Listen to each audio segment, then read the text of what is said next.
Jeg håber, du har set vores video omkring, hvordan du samler og tilslutter pumpen. Det næste skridt er, hvis du ud over en pumpe også vil have en ovn på, sådan at du kan lave det om til et spabad med varmt vand.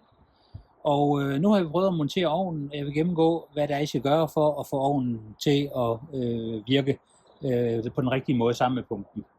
Som I kan se her, hvor vi sluttede før, her har vi vandet, der bliver suget ind fra karret, fortsætter den her vej ind i pumpen og bliver pumpet rundt og filtreret, og så kommer det ud af pumpen hernede, og i stedet for at have en hvid slange på, har jeg nu sat denne sorte bøjning på, samt den sorte varmebestandige slange.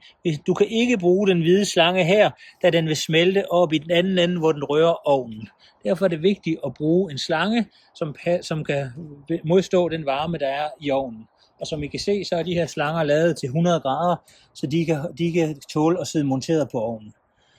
Her løber vandet så ind i ovnen, det bliver varmet op ind i ovnen, og det kommer ud her nede for neden. Og der er også sat en varmebestandig slange på, og så løber det ud igen og tilbage til poolen i en slange, jeg nu har udskiftet også til en varmebestandig slange. Så det her, det er udløbet ind i poolen, hvor vi før havde en hvid slange, der gik direkte ind i pumpen siddende. Så det er den måde, man monterer en brændeovn korrekt på spabadet.